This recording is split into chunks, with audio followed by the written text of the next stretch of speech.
Happy birthday to me. It's my birthday today here on Talk Tuesdays on the Experience Point. No, it's not. If you can see it in the chat, you all figured it out. You're too smart. It is this handsome fellow's... Nope, not that way. This way. This handsome fellow's birthday today.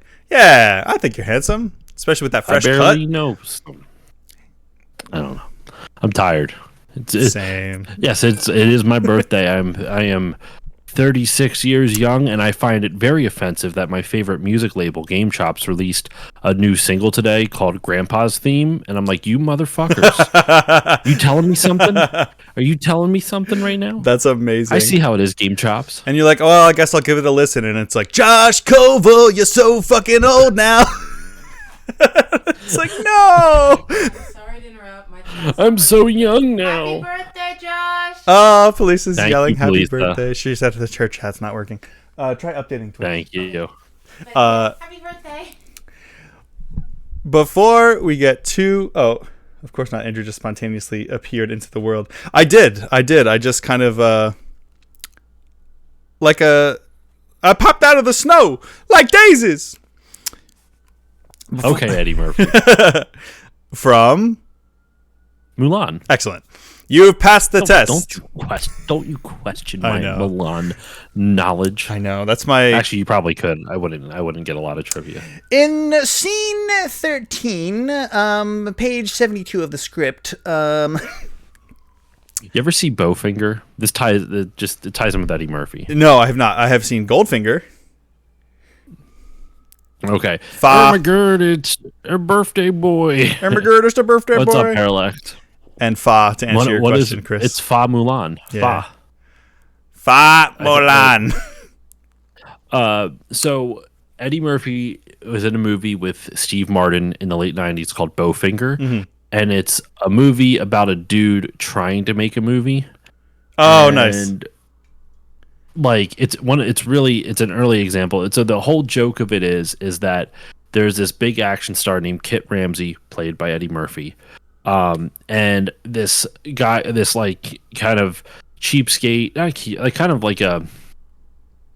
he's a little bit sleazy. He's a movie producer played by Steve Martin, who he keeps trying to make he genuinely wants to make like a breakout film, but he's, one thing or another, he's not doing so well. So, he reads this script by this dude named Afram called Chubby Rain, and he really likes it. He wants to get Kit Ramsey to star in it. That's how he's going to get the financing for his movie.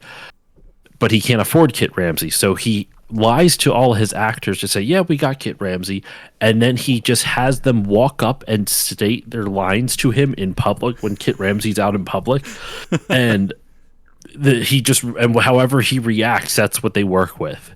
It is wild. It's a great movie. Yeah, that's hilarious.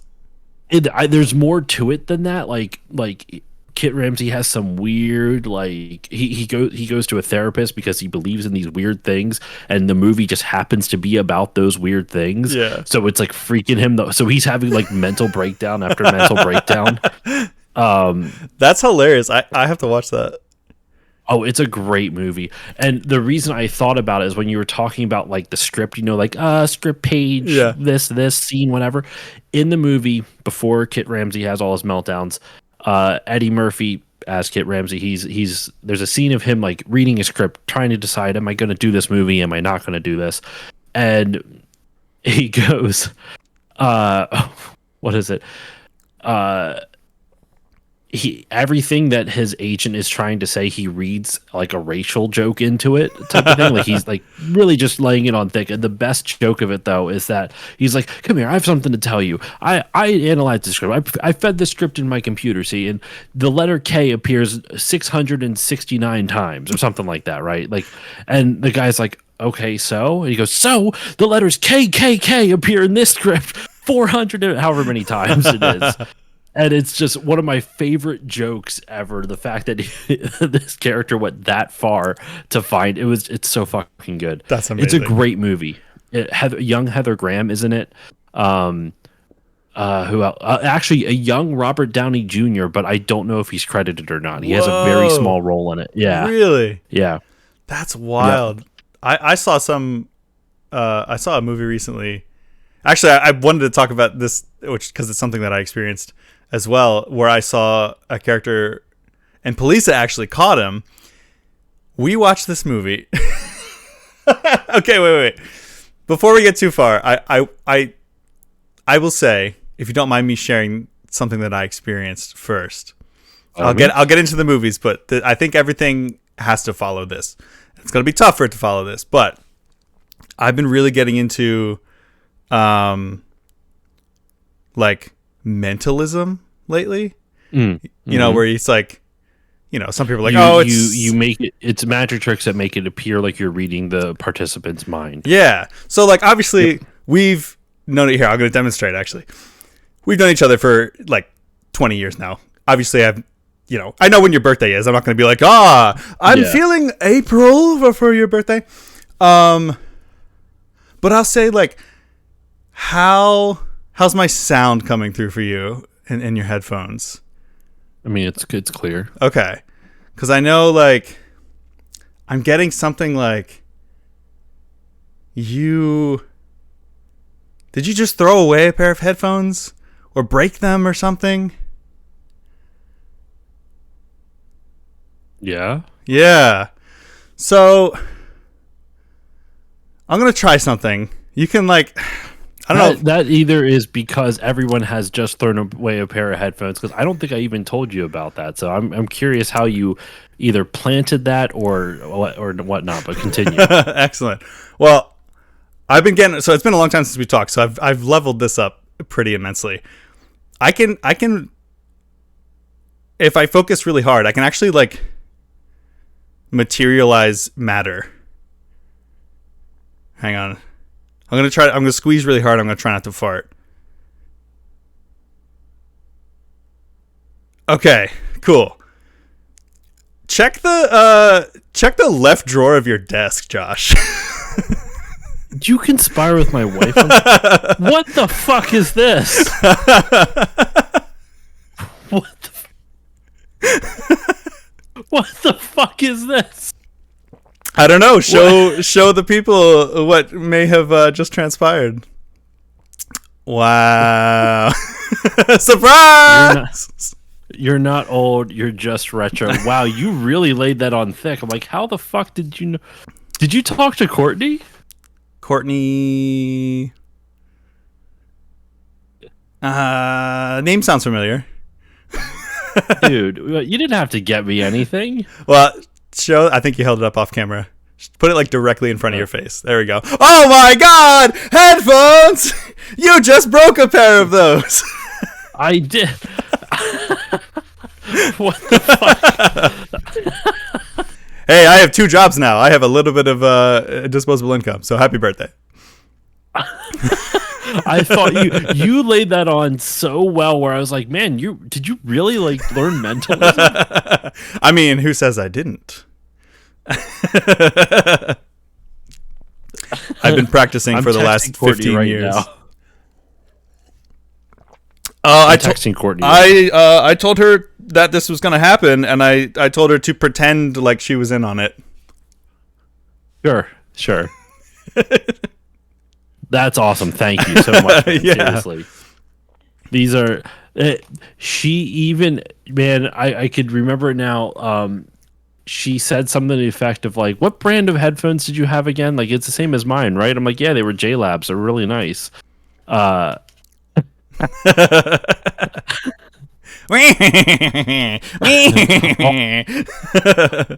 she sent me as a response was like a winky kissy face emoji. Well, I'll send my own winky kissy face off stream.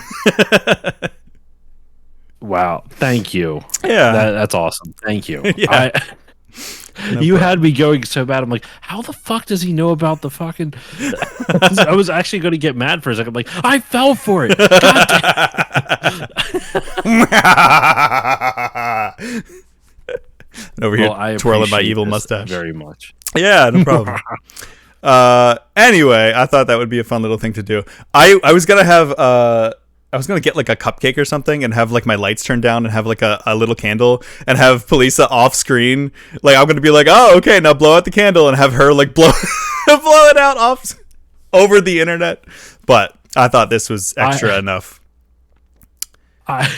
It's funny because I even asked Courtney, I'm like, is it okay that I still stream with Andrew tonight? I didn't know if you have anything planned or this and that. She goes, oh yeah, no problem. She played it so cool. She's like, cool definitely as a cucumber. Nice.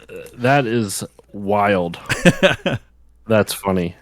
Anyway, yeah, thank you. So yeah, you're very welcome. I love you, and I always appreciate you taking your time to come onto my stream. And I never give you anything. I feel bad. Yeah, you give me your time. I need almost every week. You give me at least an hour of your time. So I think, and even if you didn't, I would have done this anyway. Well, thank you. I appreciate this. Yeah. So, to jump back, I wanted to lead with that before we got too far away from your birthday.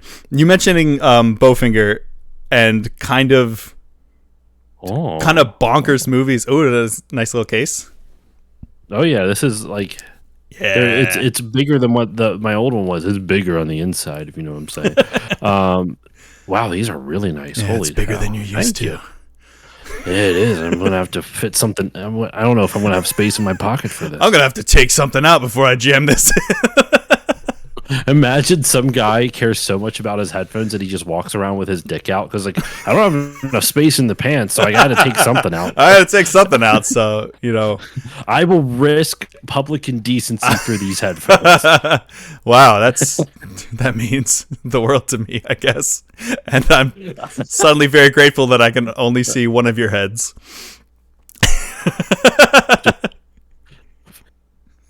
Goodbye. I don't even need to stand up. You just wait. yeah. Your mic is just. And the mic suddenly just goes. I really like these headphones. Oh God, our partners are both going to leave us. So on to something slightly sadder, but that will tie into what you're saying. Okay. I'm very sad that Val Kilmer died. Yeah. Obviously Top Gun is one of my favorite movies, and you're gonna hate me. I've never watched it all the way through. Send me those headphones back. I had to wait. I was trying to wait to see what your reaction was on the stream to have that delay. Right. I was like, I can't tell if it was like a mouth agape or it was a face palm. So I actually did watch it one time. I tried watching it one time. It wasn't bad. I was just way too tired and I fell asleep. Yeah, that's fair. The movie's not that boring. I was tired. Yeah, and it's, you know what?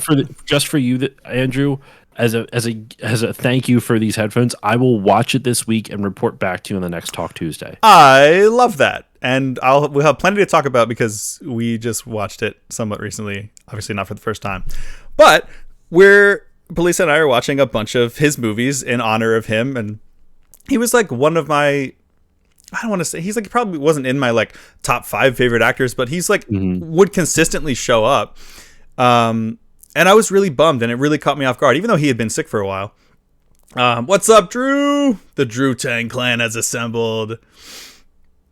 Have you seen Ghost in the Darkness? No, I've never even heard of it. Ghost.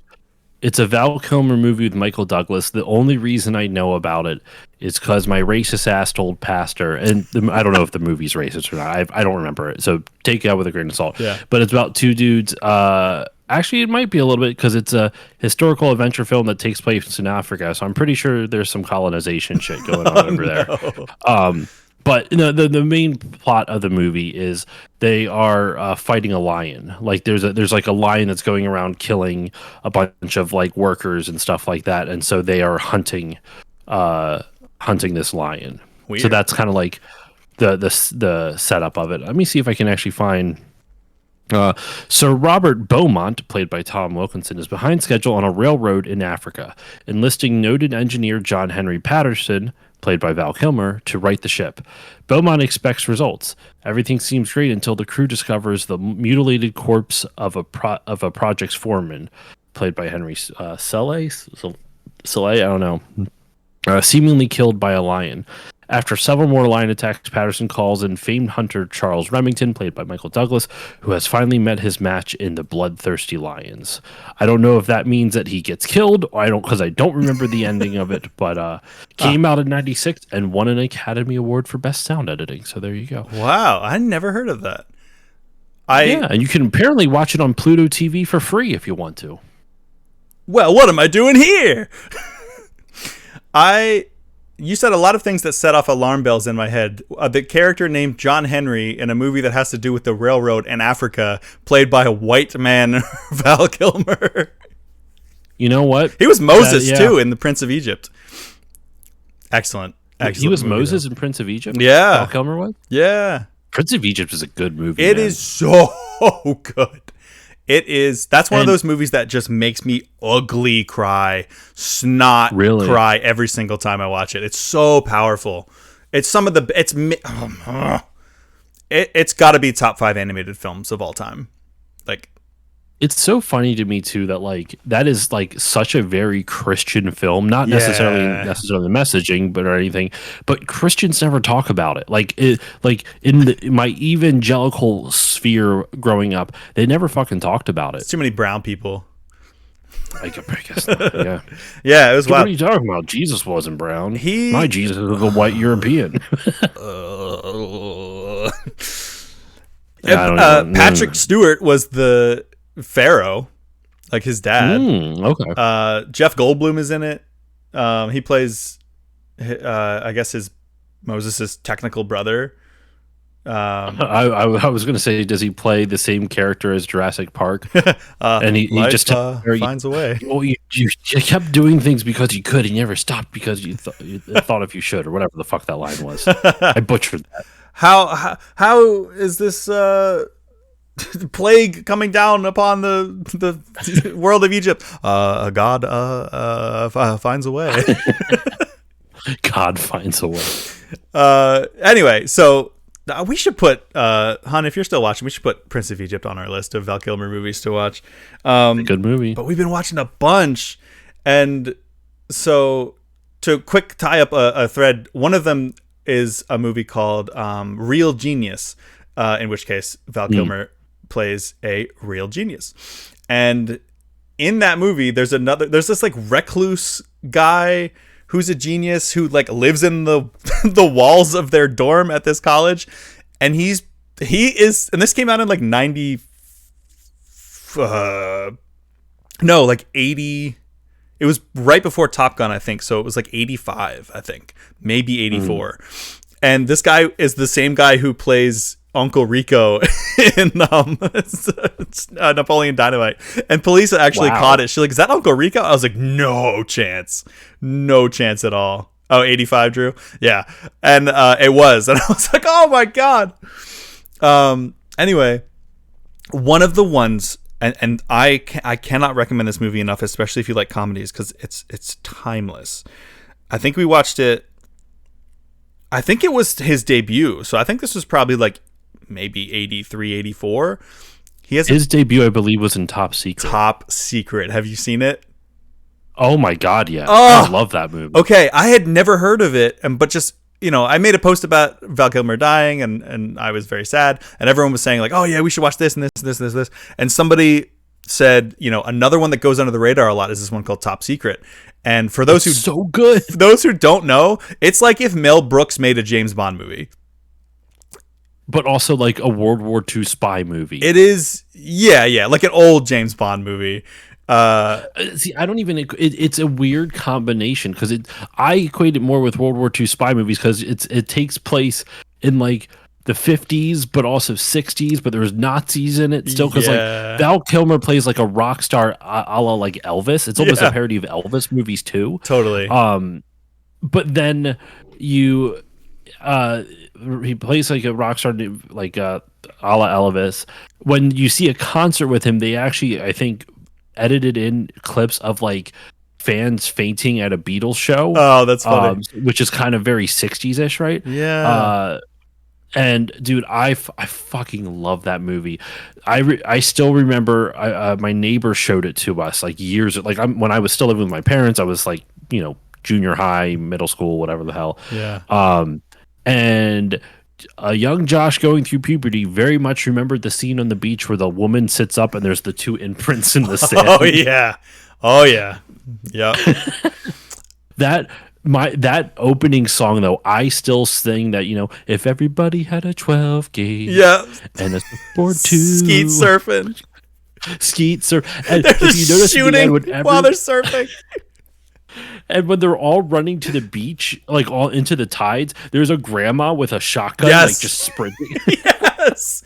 There's so so good. many moments like that where it's just so. I think it's timeless because there's not a lot that's like, oh, this is very much of its time. They only make a couple of references. Weirdly enough, one of the references that came so far around that it became relevant again was when Helena goes, as long as there is a child to cry in the night, or something about, the fist of oppression, or an actor who becomes president. I was like, Yeah, they were making a Reagan joke at the time. Yeah. And now it's a little too oppression the other way. You know what I'm saying? Yeah, but it's hysterical.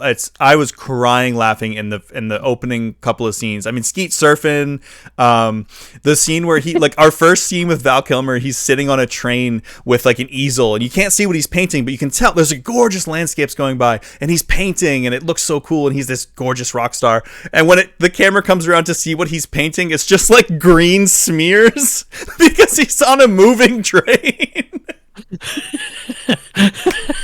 And that's like our first like setting the stage of the tone of the movie, like, oh, okay. Okay. And then when they get like boarded and like the Nazis come on and they yell at him, the one guy, like, the camera cuts away right when he slams the door shut, like with the big glass panes, and then it goes to Val Kilmer and you just hear like a earth shattering like glass pane shattering sound effect. Like, dude, that movie, it's so funny because when he passed away and everyone, I saw a lot of people talk about it. I'm like, people know about this movie? Like, I almost felt bad for not talking about it sooner. Like, because I've gone on tons of podcasts to talk about some of my favorite movies and I forgot about it because it's been a while since I've seen it. But like, that movie was like, it's not necessarily super formative, but like there's lots of jokes in it that I do think shaped my sense of humor. Like when they're sneaking into like the Nazi base at the end and they're like you're crawling on the mud and then you see a pair of boots and they go, oh god, and they look up and it's just a pair of boots in the mud. Like, oh, like, thank goodness. And keep on crawling, not being worn by anybody, like just a pair of boots. Yeah, just a pair of boots. Also, like when they wear like the cow costume. Oh yeah. And the dude gets sucked off by a baby cow. Yes. He's like, oh, well, I think we can stay here for just a bit longer. I think my favorite, I don't want to like spoil the whole movie. I mean, we could sit here and talk about every joke of the movie and there'd still be a whole like. Oh, there's so many. So many just like hidden ones. A lot of forced perspective jokes too. Yeah. I think so. The two jokes that had me absolutely in tears crying, like we had to pause the movie because I was laughing so hard, was at the very beginning when they find out, there's like I think they find out about the spy and in like the Nazi camp or whatever, or like the Nazi, like the Kremlin, the equivalent of the Kremlin basically for Germany. Yeah. The one guy comes running in and it's like a busy meeting and he's clearly interrupting them and he goes up and he's like, Mein Führer or whatever. There's a spy who got away and he hands him this paper that has the information about the spy on it, and the guy takes a stamp and he stamps the page and like sends him away, and the stamp just says find him and kill him. Like he does it so nonchalantly, like he does this all day long, and it's just a stamp that says find him and kill him. I think my favorite, I have a bunch of jokes I really love. One of my favorites though is when the train is leaving and the camera is like, you have the camera in one of the train cars, like in the train rooms, and you see the station pulling away. What you actually find out is that it literally was pulling away. The train was not moving at all. They literally just had the entire train station on like a set of wheels, on its like own track. On its own track, and it just drives away. And there's a dude trying to catch the train station, like holding his hat, like right. like, their train is not moving. and the whole joke, is just like, what if a guy tried to catch the station instead of trying to catch the train? Yeah. And everything else like birthed out of that. It's a great movie. It's so funny. I think my last. So I mentioned too my very favorite moment of the movie is, or the part that made me laugh the hardest was the find him and kill him got me. But when he's serenading Helena with this song and he's playing the guitar and it's like she's like, oh, it's so beautiful. Like the song, he sings this beautiful song to her and she's like, take me. And he's holding the guitar and he's got it on a strap and he like hugs her and just crushes the guitar around her. Like it just splinters into like 1,000 pieces as he holds her. That part, I almost I almost did a spit take on just air. Like I almost choked on air. I was laughing so hard. He just absolutely. So that's the clip that I got for my 1 second video that day. And all the time I keep going back and just watching that scene where he just like absolutely just crushes it. Oh my God, we got a subscription here. Oh my goodness. Drew the Damager has subscribed. Thank you, Drew. I think you're probably like number... Oh no, Shell Shooter gifted Drew a subscription. Oh, sick. Thanks, Shell Shooter. Yeah. Welcome. Hype. Does that say hype? Yeah. It says hype. I can't read the tiny little emoji. Thanks for the gift, man. Appreciate you. So, yeah, we're talking Val Kilmer movies. Yeah, now you don't have to deal with the ads, Drew. So we watched Top Secret. I would agree with you, Drew, when you said that Real Genius is what Revenge of the Nerds should have been. I would agree if I had only ever seen Revenge of the Nerds. I'm so sorry to say. Yeah, and you got your little gold present badge. Where was I going with that? Yeah. So that was basically it. I just wanted to talk about Top Secret. It was so funny. I'd never heard of it before. We watched that. We watched Real Genius. We watched Top Gun. Love that movie. And that kind of like reawakened my long dormant. I don't even know if I ever mentioned this when we were like young, but it reawoke my like I want to be a pilot dream. That I never. You're not missing anything. Damn, that's the first time I've heard bad things about that. Watch Real Genius instead. I have watched it, so I guess I'll just watch it again. When I was a kid, I really wanted to be a pilot. My pop-up was a pilot, and I always loved Top Gun. And before I had kind of deconstructed from, or maybe realized that I didn't want to be a part of the military-industrial complex, my dad actually, I was like 17. I was like seriously considering joining like the Navy to be a pilot, and my dad was like, I have to do his voice. He's from Pittsburgh, so he's like, I don't know, bud. I just can't see you take it too kindly to a guy you don't know saying push a button and just blow up a bunch of brown people in the Middle East. And I was like, is that what he said? Yeah, he's like, I don't, or like blowing up some brown families at the push of a button because somebody told you to, bud. And I was like, oh my God, yeah, you're right. That is basically what I'd be doing. It's not like the movies. That's kind of. Is your dad like a little bit more liberal? Yeah. He's a hippie, okay. So he's like big 60s, like Grateful Dead, okay. Like that kind of liberal. Because like, well, but like even to say something like that in like when it was in like 2007, 6, 8, whatever it would have been. Yeah, it would have been like 6. Like most Americans were not thinking like that. No, you know what I mean? Yeah. So that's props I know, to him, man. And he's kind of gotten even more liberal over the years. He was like, God, I remember when like Bernie like fell out of the race in 2016 or leading up to 2016. He was like, God damn it, I really like Bernie. I wanted him to win. And I was like, what? What? I mean, same, but I just wouldn't have expected that coming from him. I mean, he's about as liberal as somebody of his age can be. He's almost 60, so. Hey man, take it. It's better than I love my family, but I had to literally. I've said before, my family is pretty conservative, right? Except for my except for the middle brother, Michael, who's same wavelength as we are, right? But my youngest brother, Matt, he is not. And I remember about a week and a half ago, we were at a funeral for a family member. Nothing like direct, like everything. Like I'm okay. It was just it wasn't a family member I spoke to often. But we were there, and I forget how exactly it came up, but like I think maybe I made like a tariffs joke or something like that. I don't even think I brought it up. I think he might have made a joke or something like that. I forget what it was, but I told him, I was like, listen, like, I'll be honest with you, Matt. I have been in a constant state of anger since the inauguration. I don't want to talk to you, and while I know I don't, it's not fair to you for me to blame an entire country for doing this when it's, even though he's part of it, it's still not it's still not fair of me to blame an entire country's folly on just one person. I should blame it on that whole group of people, not just him, especially not my brother. So I told him, like, listen, like, if we talk about this, I'm going to get mad and I'm going to blow up at you. Yeah. I told him, like, I cannot talk to you about this right now. I cannot. And I've honestly gotten to the point where I don't, because I just don't care anymore. I don't value I value his opinion so little now with it that it's not it. Yeah.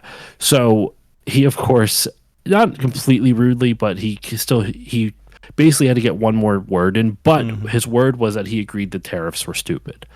And I went, great. I told him, I flat out told him, like, well, he said he was going to do it when he was running and you still voted for him. So F around and find out, I guess. Ooh. And we call that play stupid games, win stupid prizes. And I just said, and I told him, like, I'm done now. I'm not going to talk about it any further. Damn. And I still get mad at him. So I say all that not to be like, oh, woe is me, or to be like, yeah, he told my brother off, my stupid fucking brother off. It's more just grateful to have I wish I had one family member beside that was like a parent or an uncle or something like that. Yeah. That was not on that side, because like my one uncle, my uncle that went to where did we see him at? Where did I see him at? I saw him at the funeral, but then I also saw him one other spot. I can't remember where it was at now, but he wore a Second Amendment hat to it. I went, yeah. So I just don't bother talking to them about shit. Anyway, glad your dad seems to be on the right side with that. Yeah, most of like him and most of like his side of the family are, for the most part, definitely a lot more left leaning. It's like my mom's side of the family. Like, my mom's fine, I guess. She's trying. But I have a lot of aunts and uncles that are just like I've had to cut people off. Like, my one aunt, it was a long time coming. And she said some shit that was just way over the line about like personal stuff about me, about Polisa. And I was like, nope, we're done here. I think I've talked about this before, so I won't dive into it. But yeah. Anyway, so my dad was like, I don't think you want to go murder people. And I was like, I don't. I just want to fly planes. And I want to fly jet planes because of Top Gun. And he's like, oh, it's not going to be like Top Gun. And I was like, yeah, you're probably right. I'm 17. And not in the slightest. yeah. And I was like, but I still want to fly. And I was like, cool, maybe I'll look into that. And then I saw how, God, forsakenly expensive it is, prohibitively expensive it is. And I kind of shelved that. And I wanted to do design more, to be fair. So I am still happy that I got into graphic design. I've worked in that field for ever. And I still am. Like, it's still cool to say like I'm an art director because I'm working for a freelance company where, so it's not consistent. It's not every day. But I did get there, and now I'm like, I think, and I apologize to everyone who's been in my streams as I've been talking about this, so my day job now, the freelance thing obviously doesn't cut it to live off of, because it's inconsistent. My consistent job right now is in a cancer center. It is so depressing. It is. I mean, all I'm doing is talking to people who are dying all day. Somebody literally died last Friday, who was just there for like a consult, and she just died in a room, and she was only 67. And I'm like, that's not much older than my parents. I had a whole like existential crisis about it. I was like, oh my God, like I'm getting older. My parents are getting older. And you know, I'm at a point where, you know, I've told you a million times. I've said it on stream a million times. My girlfriend and I are trying to leave the country. Shit sucks here. It's fast road to fascism. I mean, we're already there. I can't. Oh my God, I can't get into it. I can't get into the death camps. We want to get out for personal reasons because this is what we've always wanted to do, and because shit sucks. That is like a hard, like clean. It'll feel like the end of a book, not much less a chapter. And so I was thinking in my head, like, do I study aviation when I go to Japan? Like, you know, I'm just thinking about that a lot more. It's still very expensive, but it's doable now, especially because we'll be saving. It's not unheard of that I could go over there. We're both gonna work as English teachers. That's the plan. That's the easiest way to get in. Doesn't make a lot of money, but we'll both be working. We'll be saving. Cost of living is way cheaper. Mm-hmm. Then I could potentially just like do Japanese language school, or I could, if I have enough saved, I could potentially, and I have like a year to figure this out because I'll most likely be in a year contract for the English teaching job. Japan is really expensive to study aviation in, so what they do is actually they send a lot of their pilots to like Philippines or Australia, New Zealand, sometimes even America, to learn how to play. And I was like, oh man. So what you're saying is we may have to like move to Australia or New Zealand for a year. Oh, that would be so bad, and I would hate that totally. So I don't know. I don't have like I'm not really going anywhere with this. It's just something that's kind of been obsessing. I've been obsessing over this, and it's I'm thinking about getting older and dying without having at least trying to do what I've wanted to do half of my life. So maybe for accountability, I'm putting that out there on the internet to be like, hey, remember when he was saying all this stuff about he wanted to be a pilot and he never did shit with his life? Yeah, that's why I'm depressed. No, I shouldn't say that. I've done a lot with my life within my financial limits. But so Polisa and I, so we're pretty close to like a regional airport. And there's a company there who does like flight lessons. Obviously, I looked into them. It's way too expensive. Even just the first stage, like to just private pilot, you can't take any work doing it. It's like level 1 basically is like 15, 20 grand. So I'd basically be like going back to college again. And then level 2 where I could start making money is like another 35 on top of that. New Zealand, oh no, don't send me. Beautiful place. Not there. No, please, anywhere but there.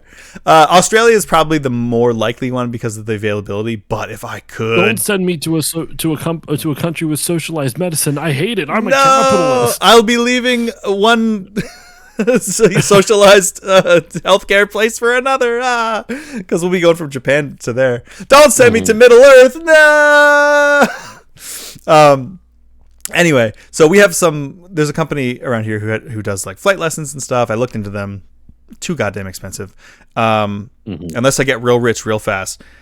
But, and I'm gonna try not to cry thinking about it. You can get, I'll just say what happened.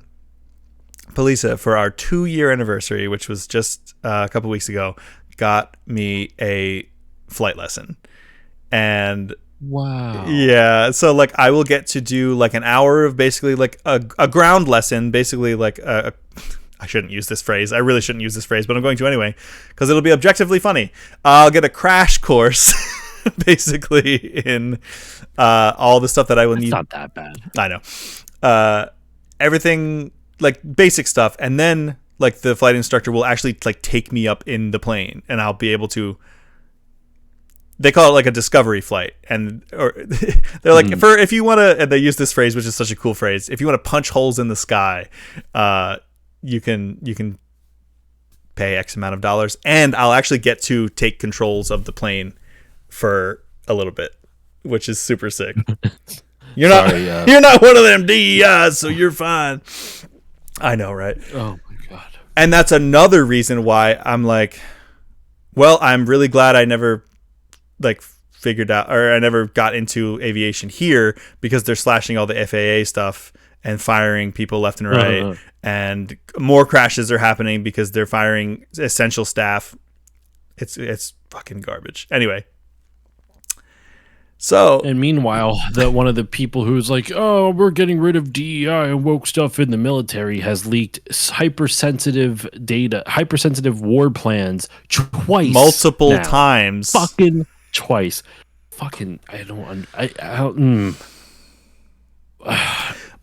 think sometimes the only lesson I'm learning out of all this, besides how fucking stupid one half of the country, well, a third of the country is, let's be real, is that besides learning how bigoted and awful and dumb some people are, it's also trying to be self-aware enough that I don't fall into the same trappings, but with a different ideology. Yeah. Right. Like, just because it's an ideology I agree with doesn't mean that I'm not immune to misinformation, to manipulation, to getting to falling into drinking the Kool-Aid with it. As I do, I'm not trying to compare the two. I would much rather drink the left school, more liberal, progressive Kool-Aid than the other. But it's it just, when I see it, how far someone can get embedded without critically thinking and realizing it. Like, when I see the shit that's happening now, the first thing I first emotion is anger. The second thought or emotion is if I was seeing this from someone I agreed with politically, how would I react? And I try to keep that in my mind because I want to make sure that, God forbid it would happen, that I'm keeping the same level of outrage consistent. Like, if someone on the Democrat side, I mean, there are people already on there who are not standing up to Israel and shit like that. Am I going to hold them the same level of accountability? Yeah. So I try to keep that in that frame of reference, because I don't believe it. I don't think that you need to have a centrist to keep things balanced, because when one side is clearly more wrong than the other by it's not even fucking close. It is still, to me, it's still important to keep in mind that you can be manipulated as well, and you're not immune to propaganda. Sure. And I just think that I don't even want to say wrong, because I think so. I agree with that. Objectively, if you just look at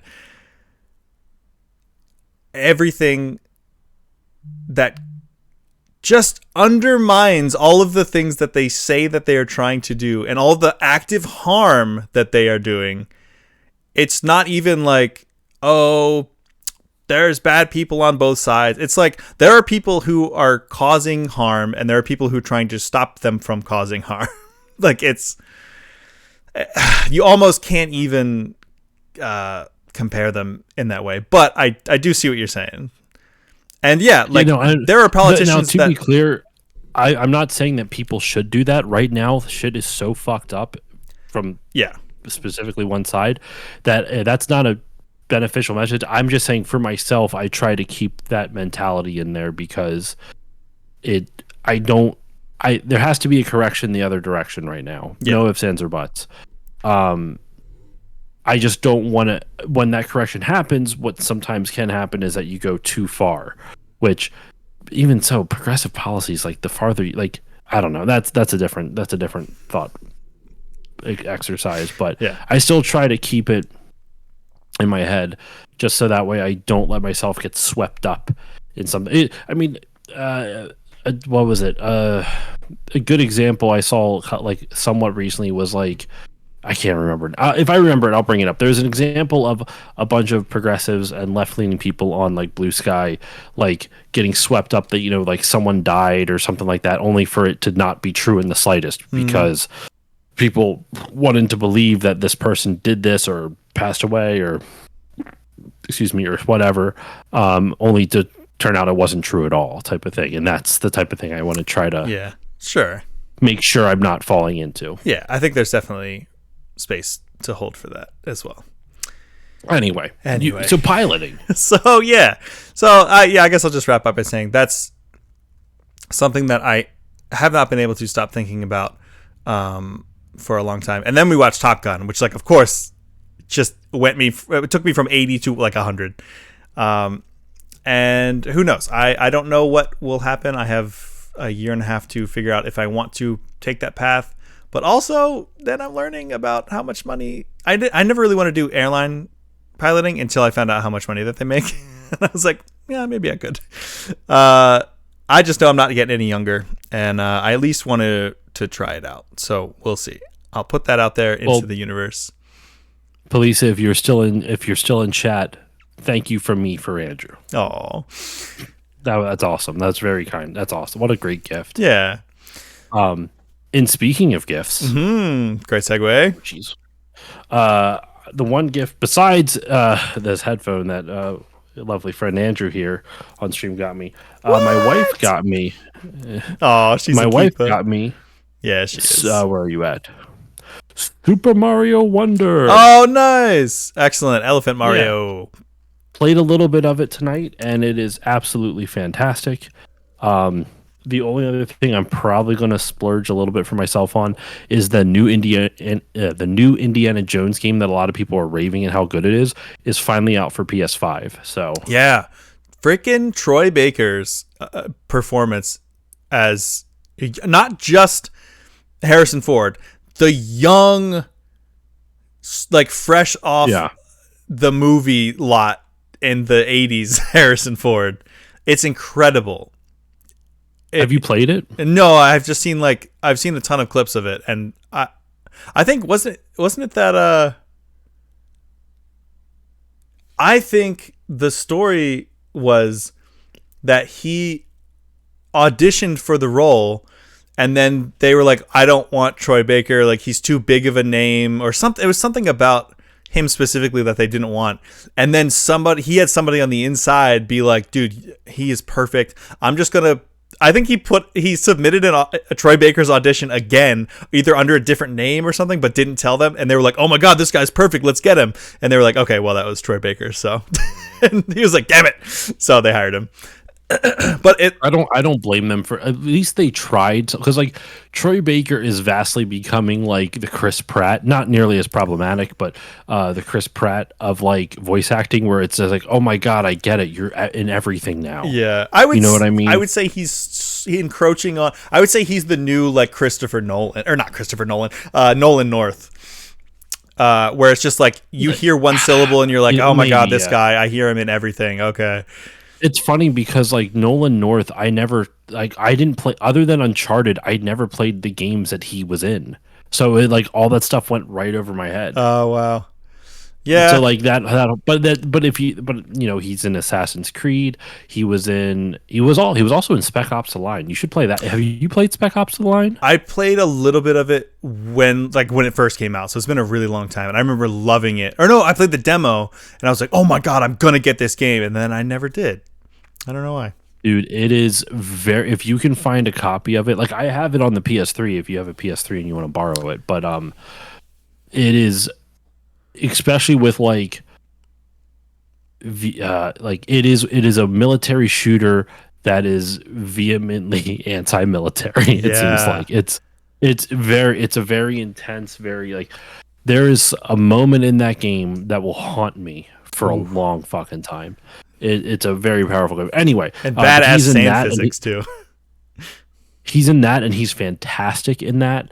Nolan North is. But I don't know much else. What he like? Troy Baker, when he first exploded on the scene, it was like BioShock Infinite and Last of Us, and then everything. What else has he been in besides? I know Indiana Jones. The first thing that I think of, and this is gonna make you mad, he plays the antagonist in a Death Stranding. Oh, okay. So that boring game. That's not his fault. He does a great job in that game. I know. I believe it. I know. Death Stranding is like is like my video game equivalent of Tool.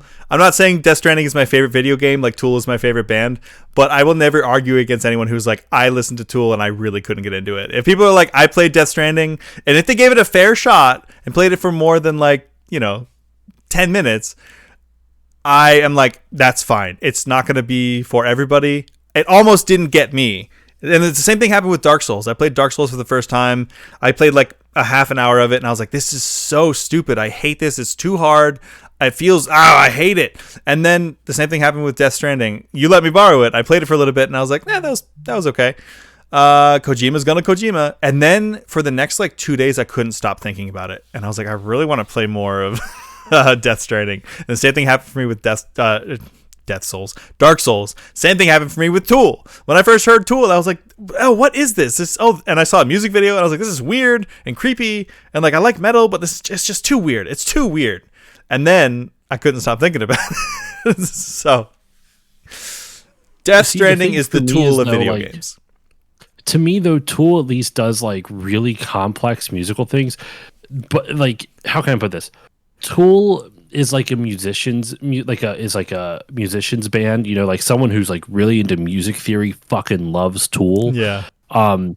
Kojima's just up his own ass. Like Kojima thinks he's the smartest motherfucker in any room that he goes into, and I'm not the smartest fucker, so I can't say I'm sure he's smarter than I am. In fact, I know he's smarter than I am, but he comes off as pretentious, and I don't know, Tool. They seem so low key, like you never hear about them at all. You know what I mean? Yeah. So to me, like what bothers me about Death Stranding is a combination of like Kojima's arrogance combined with like he takes big swings, and I appreciate it. And I bought the game. Kojima's a tool. He is actually, from what I've heard. But like what bothers me about Death Stranding is that it's creatively like super imaginative and unique, and then his version of like, I'm going to make this one of the most fantastical worlds you've ever seen, and what are you going to do with it? Carry boxes from point A to point B, and then the whole game is going to be just box physics. How well can you carry it? Make sure you don't degrade in the time rain. That time rain is so cool, though. It's a cool idea. Like, I'm not gonna lie, but the thing is, I think Kojima still feels like a 15-year-old boy would fucking love this. This is like 15-year-old boys. I'm so deep. Look at me. I'm contemplating life. That's to me what Death Stranding is, and I think it's frustrating because he does a lot of unique and like. I think the thing is, I'll give it a compliment now. I don't like it. That's really what it boils down to. I don't like it, but it's going to be funny. I'm probably going to buy Death Stranding too, and you want to know why? Why? Because it's an indie studio. Technically, he's got a huge ass budget. Don't get me wrong, but I want studios, AAA games, to take big, gigantic fucking swings, even if I don't like them. I don't like Death Stranding, but I do not regret my purchase of it because I wanted to show faith with my dollar that, like, hey, this game looks fucking weird and I'm probably not going to like it. And I didn't like it. I mean, I'll give it another shot. I only played maybe like 2 or 3 hours.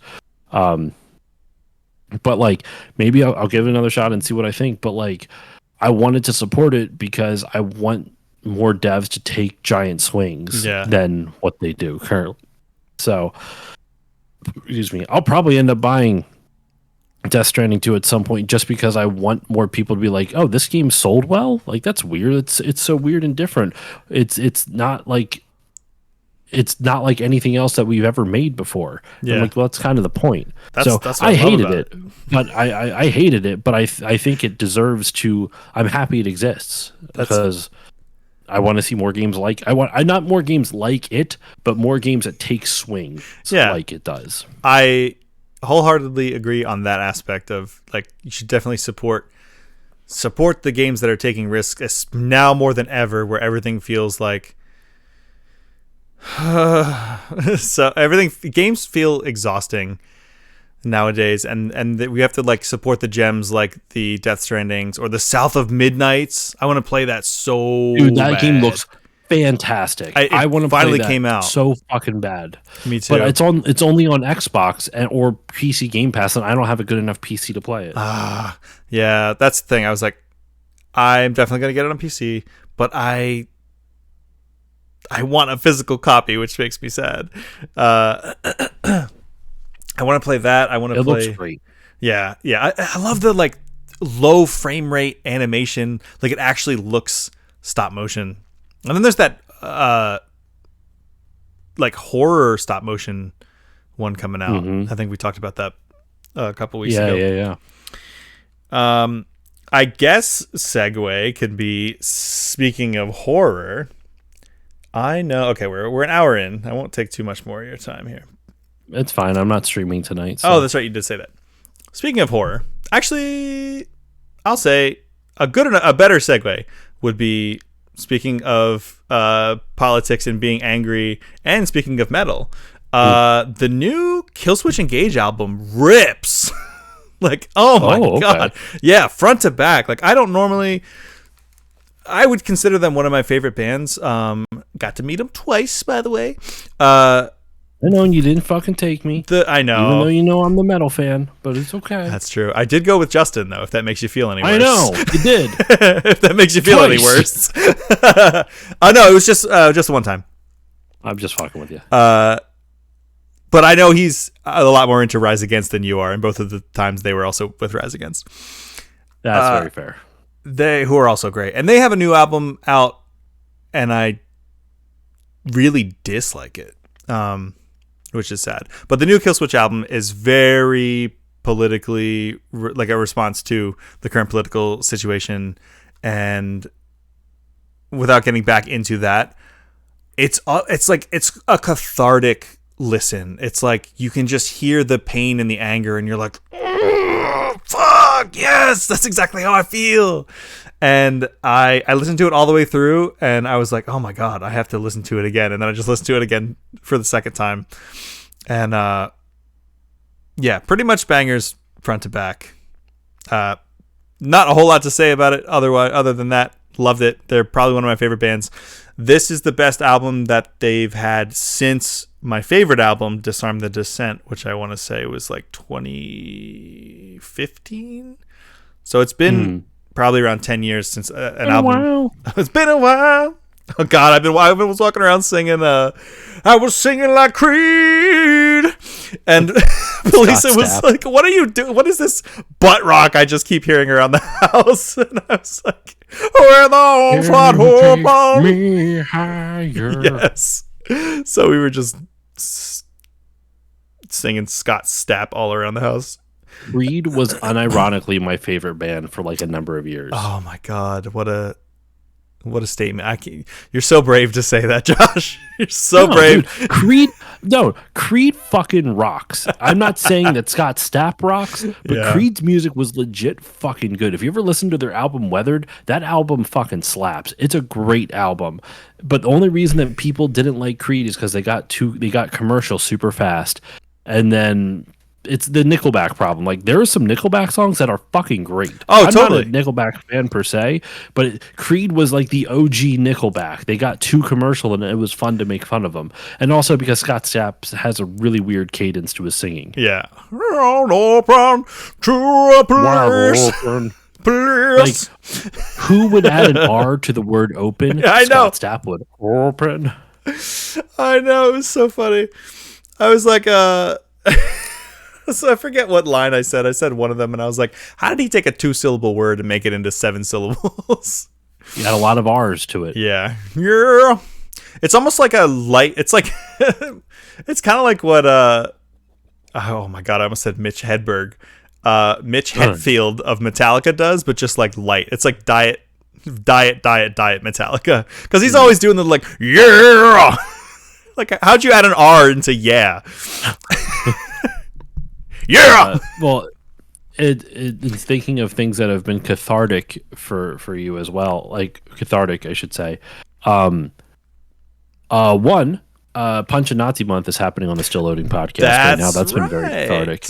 Side note, I say it in the episodes, I'll say it here, and I'm going to probably donate at the end of the month. I'm going to donate my Patreon money to the Trevor Project for Hell this yeah. month, as once again to mix a little bit of activism with fun type of thing. So I'm not necessarily like going all out and be like, oh, look at me type of thing, but I'm gonna like, and I said in the episodes, like if anyone wants to join in, donate directly to them. I don't need the Patreon supporters, because even if I give all that money to them, Patreon still takes a cut. So if you want to help the Trevor Project directly, you can just go directly to the Trevor Project, and that way Patreon doesn't take money out of it. I'm just giving the money that I earn from Patreon for the month, and I'm actually going to double it because I earn like $32 a month or something like that. Nice. So I'm like, I'll just double it. $60 I can swing. So yeah, that's awesome. So figured I would do that, and and you just started or you just ended? It just started. Oh, sick. Wolfenstein 3D came out Sunday, and it's honestly like I was nervous. We had a conversation in the episode that I was not nervous to have, but nervous to release, and it was when we make games or media that downplays the severity of Nazis. Wolfenstein is a good example of that, where they make them very cartoonish, right? Yeah. Are we doing a disservice to the culture at large by not showing them for the monsters they were and still are? With that said, though, I also agree with Mel Brooks, where it's like, well, you don't want to give the monsters these power. When you teach people to fear them, that gives them power of fear. So it would, like, you also want to belittle them because they can't, like, it's the same reason when during the election cycle, Tim Walz called everyone weird on that side, and it fucking drove them up a wall. It was the simplest thing. They couldn't handle the idea that that people thought they were weird. Yeah. Make them feel silly, make them feel stupid. That's the Mel Brooks approach. So it's like we had this kind of back and forth where like we didn't really come to an answer, because I think there's times and places for each thing to occur, but it was something that I'm glad we had to talk about, like, are we doing a disservice, or is it appropriate? Like, maybe we should continue to make them so cartoonishly silly, and so when we stop doing that, because one of the things I think I ended up cutting it out because I didn't necessarily like it, but one of the points I was trying to make was like, right when World War II shooters kind of stopped becoming popular, the war shooter that replaced it was filling it with nothing but shooting people in Middle Eastern countries. Yeah. Right? So we took one enemy who is legitimate, like, you cannot deny is pure evil, and then the enemy you replaced it with is at best morally gray, because there's understandable reasons for the actions that the people in the Middle East took because of the shit the United States has done historically in the region. In response to what we in were response doing. to it. Yeah. Whether you, like, whatever side you stand on with that, you can make there is gray area in that argument, right? There is gray area there. It's not black and white. Nazis are black and white. You don't need to consider, well, did you ever think that Hitler decided to blah, blah? No, you didn't. You don't fucking need to. Yeah. You just don't. There's nothing to analyze with that on a moral level. You would think. So, you'd like to believe that, depending on who you ask. I know what you're saying, though. And it is like a really interesting line that you bring up. Like, where do we lean? Do we lean like taking the power away, but then that also takes away from the severity, like you're saying? The severity of it, but if you give them too much, if you treat it too seriously, then it gives them the power back. So like, ultimately there has to be like a balance between the two, which is why I think there's a time and place for each. I think like Mel Brooks, when he did it, was a way of catharsis for him, because obviously he's an American, so I don't believe he had anything like I hope he didn't have any family members in concentration camps. I have no idea. But he grew up during World War II, seeing this, right? So that, like, when you see the producers and he creates the neo-Nazi, they get hired to write the musical called Springtime for Hitler. Yeah. Springtime for Hitler. Yep. it's I don't know, but then at the same time, like it was funny because I talk about it on the episode. The next episode that's coming out, it's dropping tomorrow on Patreon, was on Medal of Honor Underground, and the way they treat the subject matter is wildly different. Wolfenstein, you're fighting Mecha Hitler, right, and like demons and stuff. And Medal of Honor Underground, you are Manon Baptiste, a female French resistance fighter based off a real woman named Helene Deschamps, who was a French resistance fighter who is avenging the death of her brother at the hands of Nazis. Oof. And fighting behind the lines and literally having behind enemy lines and like sneaking into like Nazi bases in like northern Africa and pretending to be like photographers. And then like in the game, you get like credentials as a photographer, like fake. Actually, you steal another photographer's credentials and lock her in their bathroom, and you go out. And if you try to take a picture of the Nazis will actually pose because they think you're a photographer and whatnot until you shoot them. Yeah, but like there's espionage. You actually like sneaking in through and shit. That's cool. And at the end of the game, during the credits sequence, you actually see they filmed interviews with women resistance fighters and women who like were in the military or like did something during World War II to serve like the greater effort. Yeah, right? You're telling me It's awesome. That's and so cool. Just seeing those two, right, one right after the other, is like this weird, noticeably juxtaposition. I think, and this is probably where the conversation went last time we talked about this. I think I don't want to say the best, but at least the best that comes to mind in terms of playing both sides of the line is something like Jojo Rabbit. Where I remember you saying that, yeah. Where I still need to watch it. It's so good. It's you see all of the ugliness and you see all the ridiculousness, and they make them look stupid and they make them look like a bunch of bumbling idiots. But it's also you see how impressionable people are easy to fall into the trappings of this and keep this harmful mentality going. So definitely watch it at a time where you can like relax afterwards because it's very heavy, but it's also one of the funniest movies I've ever seen. That's exactly why the other thing, like we were talking, what kind of brought up this part of the conversation, catharsis, like what's helping me stay a little bit sane during this time. My wife and I have been watching Dropout TV, which I think the last time I was here, did I mention we bought a subscription? You did. I forget. Yeah. Okay. Still absolutely obsessed with it, man. Yeah. Like it is such a beautiful and welcoming environment. It like, when was the last, okay, so, let me see here. So the most recent Game Changer episode came out on the 21st, which means the other one came out on the 7th. And I believe we did do a Talk Tuesday on the 8th, 2 weeks ago, right? Yeah, you definitely talked about it. Okay. So they released, and I didn't watch it when we last spoke. Hey, what's up, Luigi? Dropout is very cool. I talked about the first episode of the new season of Game Changer. It was called 1 Year Later, where the host, Sam Reich, gave them a bunch of challenges that they had a year to complete, and they all came back a year later. And I saw the clips of the standee one, like the cardboard cutout one. I was dying. Dude, it's amazing. So there's a little hour-long documentary, or there was like a 40-minute documentary about the making of the episode. Whoa. And just about like what I've been watching a lot of it. So like what I love about Dropout and what I see, it's not just that they're funny, it's that they are a community of performers that genuinely care about themselves and their audience and community. And you could see that in the behind the scenes for it, like the three improvisers, Vic, Lou, and Jacob, they helped each other with a lot of stuff. Yeah. And like at the end of it, they gave each other these really beautiful speeches about how like how much they respect each other and they love each other. And it got me teared up a little bit. There was one that I watched and I never saw before. It's a Game Changer episode from the 4th season. Or maybe it was early 5th, and it was just called Don't Cry. I'm like, oh gosh, what is this one about? No. the whole thing was one of the contestants, Jess.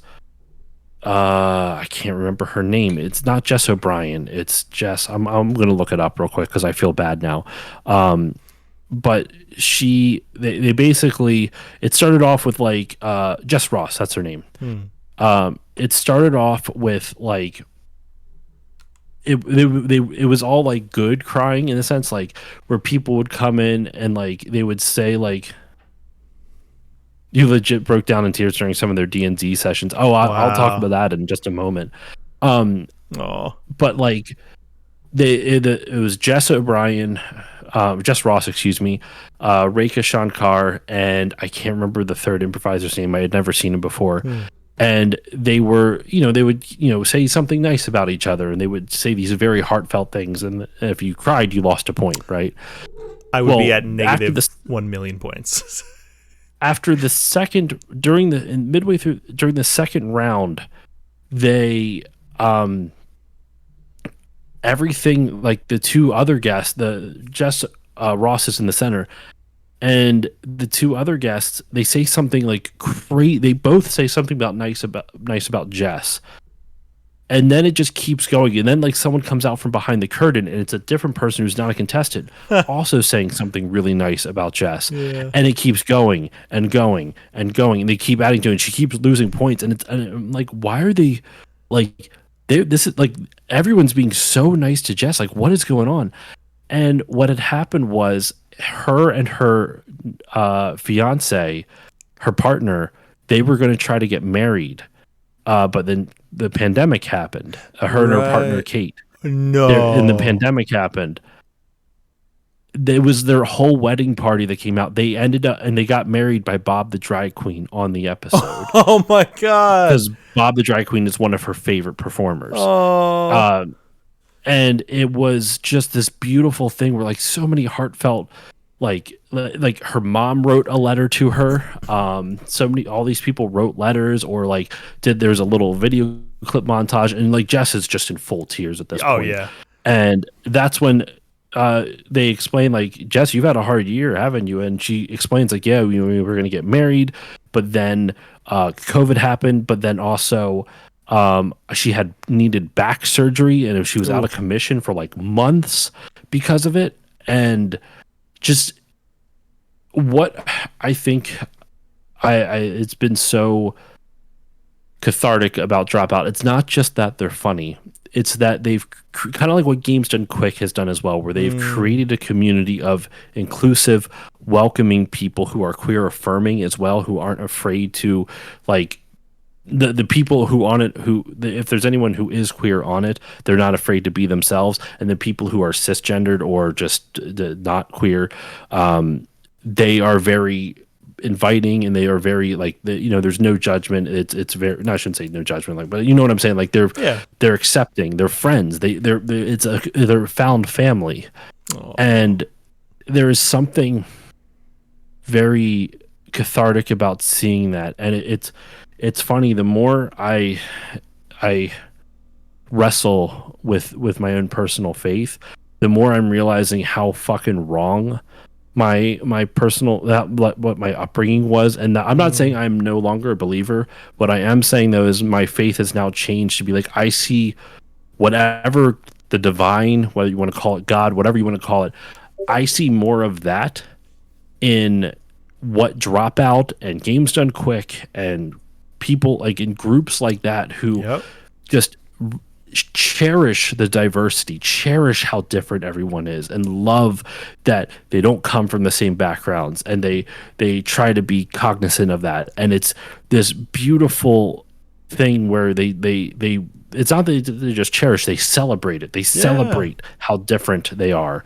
And there's never any judgment with it. There's never any like, I mean, obviously people are going to be people. There's going to be conflict and drama and stuff like that. But they all genuinely want what's best for themselves, for each other, excuse me, and themselves, obviously, but for each other. And I see more of the Christianity I was taught in groups of people, like in Dropout and Games Done Quick and inclusive communities, than I ever fucking have at church. Yep. It's like what Luigi's saying.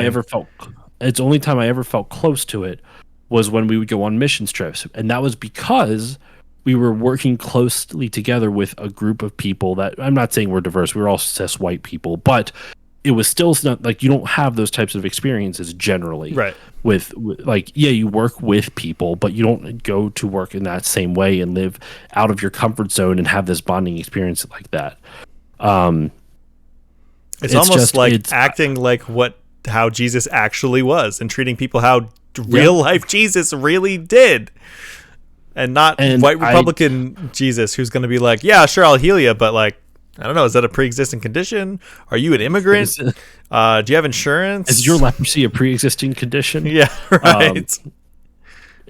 Are you gay? Dropout has become so cathartic for me because of this community they've built. And even though it's extremely parasocial on my end, where I feel like I know some of these people, and God, I would love to meet Brendan Lee Mulligan in person. He's one of the, and Brendan Lee Mulligan, or fucking his wife Izzy is one of the funniest people I've ever seen on Dropout. Like, she is crazy in the best way. Also Rekha Shankar is really fucking nuts in a great way too. Like, she's hysterical. She's funny. Like, I felt this way too also when Games Done Quick ended, the winter one. That was right before the inauguration, and that almost felt like, right, in a bittersweet way, the send-off of like a good relatively speaking 4 years. You want Brendan to hug me, dude? Same. Oh my gosh, Brendan's awesome. I shared oxygen with him, and that's about as far as I can say. Yeah. I see more of the Christianity that I was raised to believe in groups like this than I have in my church in quite some time, and that's sad. That's just sad. Yeah. But it is, being able to partake in this is a bizarrely spiritual experience for me. So that's why it's been so cathartic.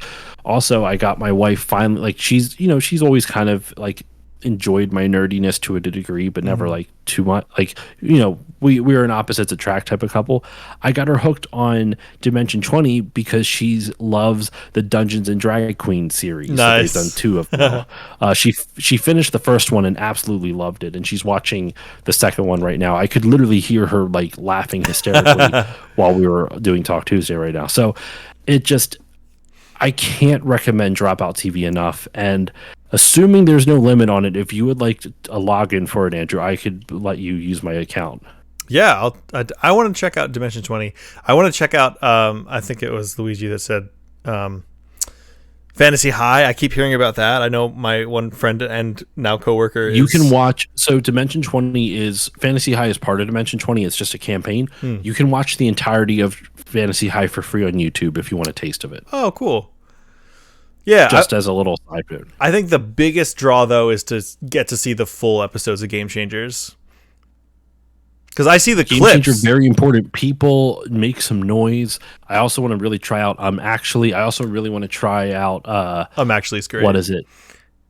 I can't remember. It's like people making presentations. I can't remember the name of the show. I'll look it up real quick. But yeah, that's been my current obsession, and I fucking love it. And the show is Smarty Pants. Smarty Pants. That's good.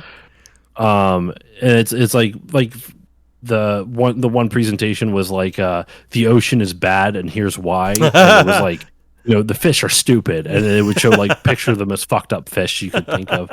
They also have a new show out that I have not watched yet, but the first episode came out last Friday called Parlor Room, and it's all about people, a bunch of comedians coming together to play game night. It's like someone will bring their favorite like tabletop game. It doesn't have to be like an RPG. Yeah. It could be, like bingo or something, whatever. It doesn't matter what it is, but it's like each one is like a game night type of thing. The show is basically what if Strong Bad gave a TED Talk. Yeah. Okay, I'm going to tell you now about the ocean. I'm also very excited. Tomorrow night, the final episode of Titan Takedown, where it was them and a bunch of professional wrestlers. Bailey and Chelsea Green and Xavier Woods and oh my gosh, what's the other dude's name? I can't remember his. I feel so bad. There's one other dude and I can't remember his name. But yeah, I've been just loving everything about it, and for only like $50-$60 a year, I really can't complain. Yeah, I keep forgetting how cheap it is. Well, they are upping the price to $70, but if you buy it now before May 3rd, you will be locked into the price of $60 a year. Okay. Interesting. I see you drop out. So, yeah. Right. So just making you aware of that as well. But I could honestly, I could probably, I might look to see, like, am I allowed to just like can I share the subscription? I might ask, is account sharing cool? I mean, there are a bunch of I would want to support them, but I feel like they'd probably be like, hell yeah, man. Socialized they socialized are very entertainment. much like they really they're very much, they don't care about it type of thing. Dropout said Yeah, they don't care regarding sharing. Nice. There you go. I believe it.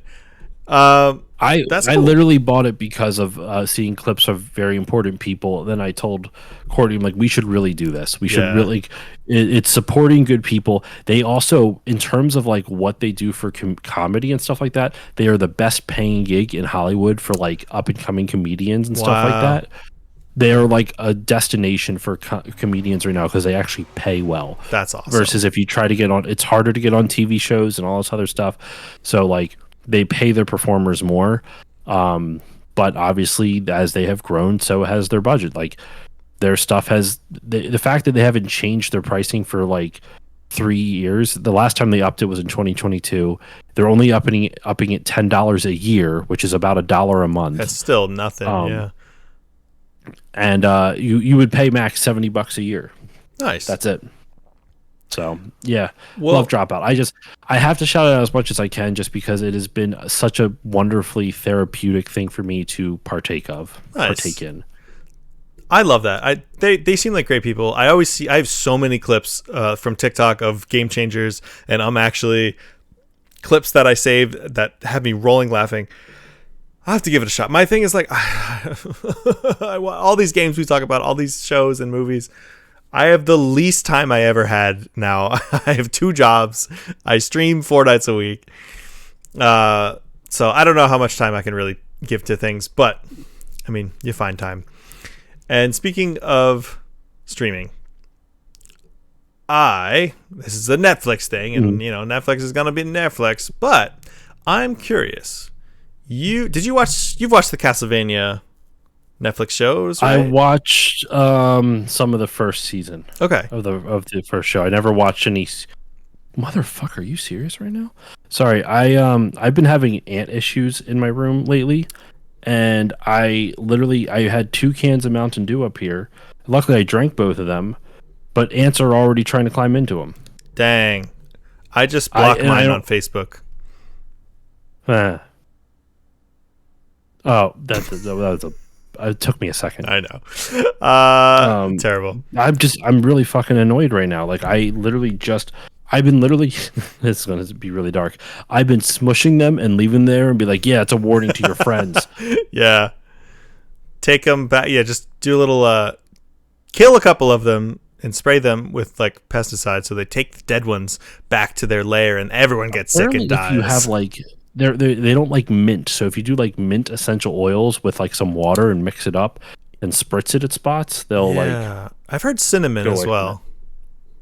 Ooh, you know what? I've heard cinnamon keeps like a lot of stuff away, like spiders and stuff as well. I don't know if this is true. I heard it on the internet. I don't know what I can believe on the internet anymore. But yeah, I know. The internet says you can prevent Mythbusters. This is Elrich Pest Control. Mythbusted. There's at least some scientific basis for this myth, but the truth is that cinnamon you buy at the grocery store is not going to solve your ant problem. Of course, this is from a pest control company. Fuck you. Oh yeah. It don't work. You gotta buy all stuff. And I refuse to. It's tempting to. But I'm refusing to like use Google's like Gemini because they really they fuck it up. They fucked up a lot of stuff. Yeah. Okay, it can help deter. MarthaStewart.com says it can help deter them. Notable felon Martha Stewart says. And who wouldn't trust a notable felon? Everyone who voted for one. Yeah, right. God, not to get back to that. Did you like Castlevania when you watched it? Yeah, I liked what I watched of it. I really loved it. I am dying to start the second season of Nocturne. However, a newer show by the same creators came out, and I wonder if Devil May Cry. It is Devil May Cry, and I know you said you played the first game and hated it, so I wonder if no interest. Really? None. Wow. No. Okay. No, I could not care less about Devil May Cry. The world was boring anime already, from what I played of it, and the gameplay was just ridiculously unfair. It's tough going back to that first one for sure, but I really I don't want to say I loved it because there's a lot. I heard it was good. I did hear it was good. It is good. The animation's awesome. It's basically just Castlevania skinned as Devil May Cry, for better and for worse. Like, there are some aspects of the world of Devil May Cry. I've played all the games except for 5. That's on my list though.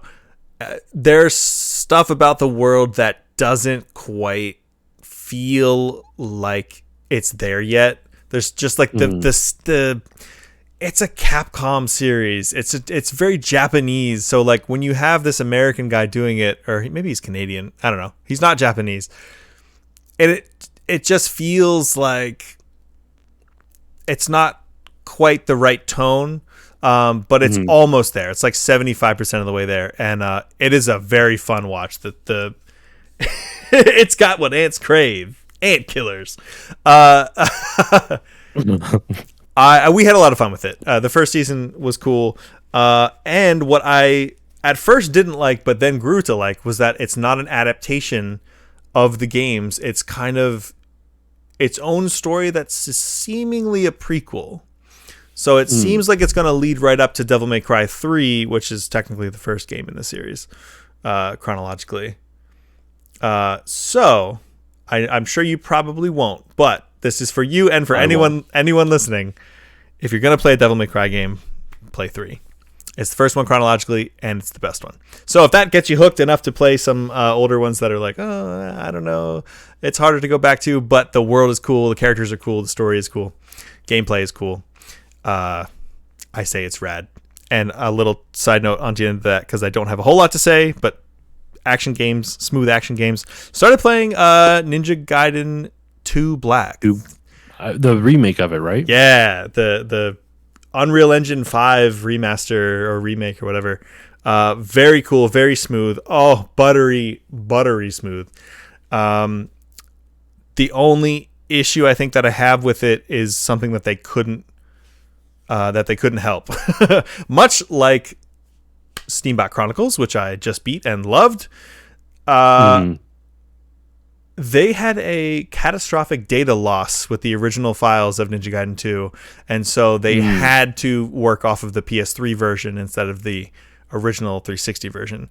So that not as much enemy variety, it's not as difficult, but what they did do is a really faithful rendition, love letter / update to an excellent game. It's not my favorite of the 3D Ninja Gaidens. It's probably still the first one, probably just straight up Ninja Gaiden Black, but I do think it's the best one, and I think it's the best entry into the series. So it's never been a better time to be a Ninja Gaiden fan or to get into Ninja Gaiden, because a remaster of the best one just came out, the most accessible one. There's a 2D sprite-based action one coming out called Ninja Gaiden Ragebound. Yes, it looks great. It looks amazing, and they're making the next proper Ninja Gaiden, Ninja Gaiden 4. I feel like both of us have talked about things that we've already talked about on here a lot tonight. Dude, I got to elaborate. Whoa, shit! I got to elaborate more on why I love Dropout. Like I wasn't able to put it into words the last few times. I feel like I did that this time. Yeah. But yeah, Devil May Cry anime on Netflix is pretty rad. It. Do you know what the opening theme song that they chose for it was? No.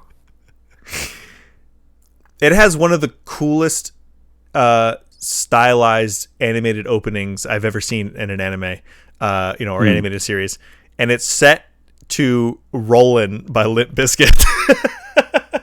Oh my god! Which at first when I heard Fred that, Durst, baby, Fred effing Durst, the Durst of Freds. I'm moving out, hands up, no hands down. I first heard it and I was like, get the fuck out of here. This is the dumbest. Why did they? And then I remembered what year the game came out and the kind of like edgelord, like tongue-in-cheek, edgy nature of especially the first game.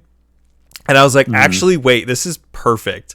Because then Evanescence released a new song via this series in the year of our Lord 2025. It's a new Evanescence song.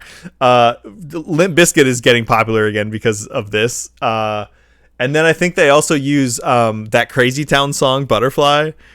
Like the kids show Crazy Town? No. That's Lazy Town. That's Lazy Town. Okay. Very similar. No, I think they're called Crazy Town. And the song was like Butterfly. It's the like, come my lady, come my lady, you're my butterfly, sugar, baby. They use that song in it because there's a character named Lady. Wow, okay.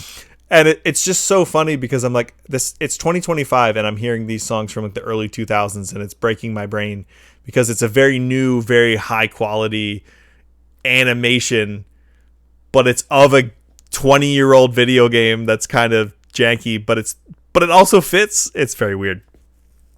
Sugar, baby. Yeah, Luigi knows. But it's a fun time. They're going to make another season, and then I think that's probably going to be it. And then the only other thing that I experienced... Oh, I do have a quick, funny 2 work stories that I can tell you after this to wrap up. But Police and I watched the Hatsune Miku movie. Because that's a thing now. So I guess there was... Oh my god, this counts as a video game movie. Now that I think about it. So they made a series of... Or maybe just one. They made a mobile rhythm game called Colorful Stage. And it's a Sega game. And Sega has long since had a partnership with Hatsune Miku. Hatsune Miku. She might as well be a Sega character at this point. You ever hear the Anamanaguchi song Hatsune Miku? No, I don't think so, but I do love them. Miku, oh yeah, yeah. Good. Oh, I didn't know that was them that did that. Yeah, I mean that's what I looked it up.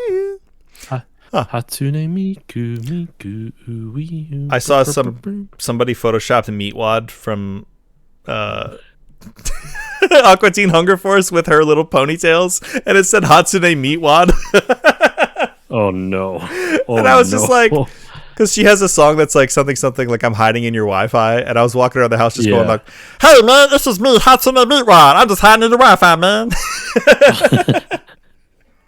And Police was like, "That's enough. Please keep doing it, but also I hate you." That's enough. Oh, that's funny. Or as she would say, "I'm screaming. I'm literally dead." Anyway. Oh, hell yeah, boy.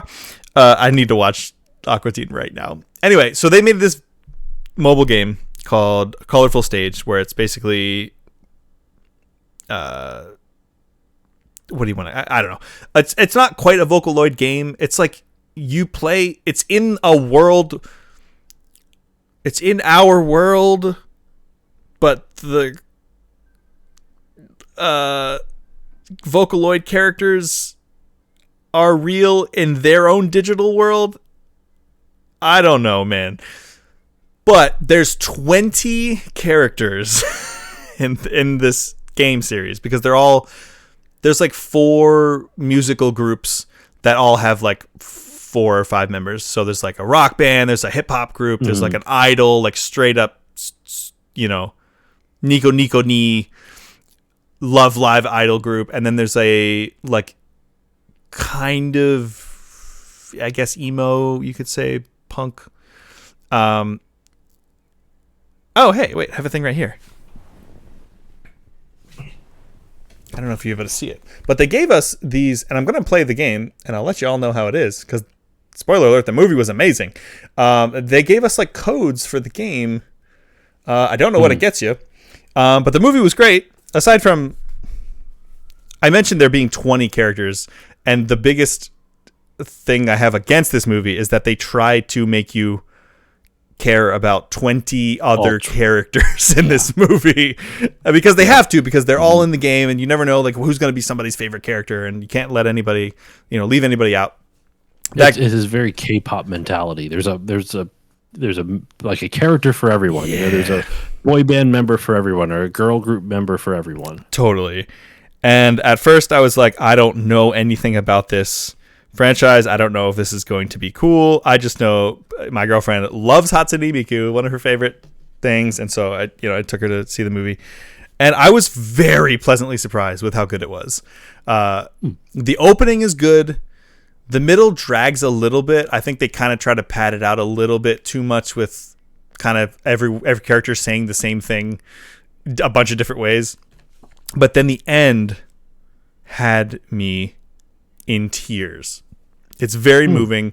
It's very much, especially right now, with everything I talked about with like my career. I don't know if I want to keep doing graphic design forever. Maybe I do the pilot thing. I don't know, but I'm feeling like nervous about it and scared, and this is a big change if that's what I end up doing. And the literal movie, the point, the message of this movie is that's going to like freeze your life. You're not going to be able to enjoy the things that you love if you're always like overthinking about these things, and just like do what makes you happy. Like try to break out of these, like the depths of these dark feelings and stuff. And I'm literally sitting there, and Police is going through the same thing, with her like modeling career. And we're just sitting there like crying at this movie as all these different musical bands, they come together and they make like amazing songs that are just so, it's so uplifting and it's inspiring. And we're sitting there just like, everybody in the theater, who obviously are a bunch of weebs, we're weeping in the in the theater. And the songs they sing at the end are so good, and it's so inspiring. Yeah, I loved it. And it made me want to play the game, which it's felt like kind of a big commercial for the game, but it definitely made me want to play it because the music was great. Character designs are awesome. I'm in. You got me. I'm gonna download it. I'm probably not gonna spend any money, but I'm gonna play it.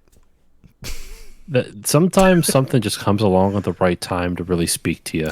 Totally. Like in unexpected ways too. Like you just never know. It's funny when you say that. It kind of reminds me of.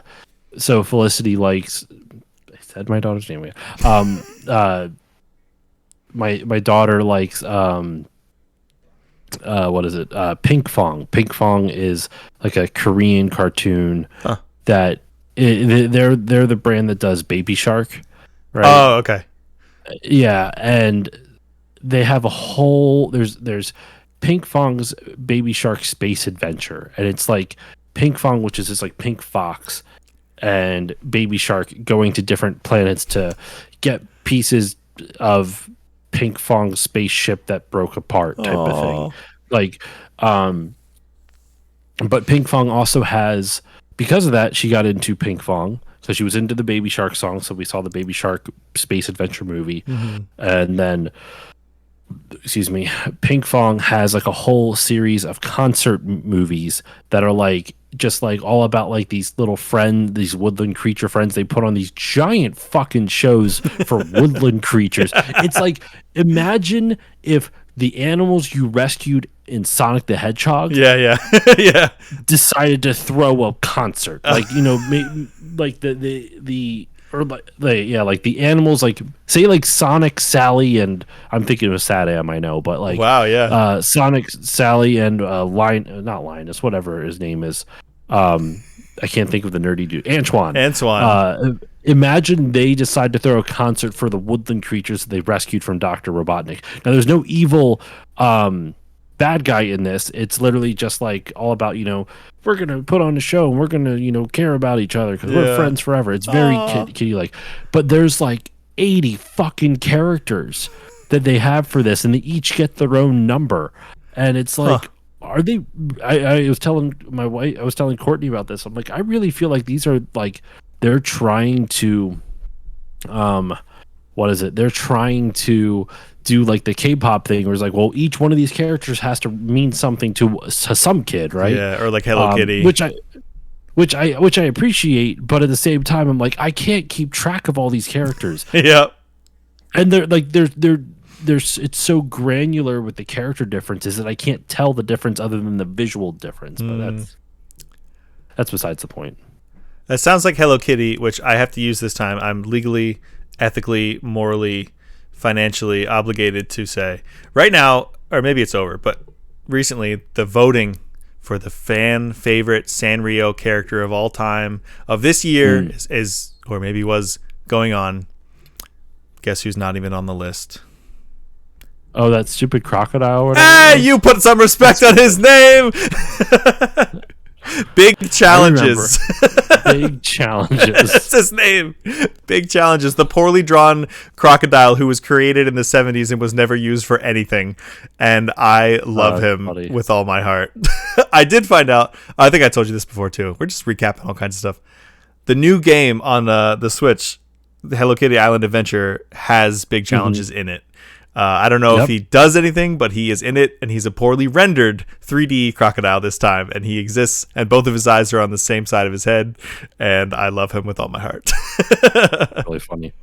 But that, yeah, Sanrio is like that too, where it's like they have to, or even like Pokemon, like maybe it's that with them giving them all numbers, that makes me feel kind of like Pokemon, where it's like, gotta catch them all. We want your little impressionable child to want all of the merch from all of these characters. That's what Pink Fu feels like, just from the way you describe it.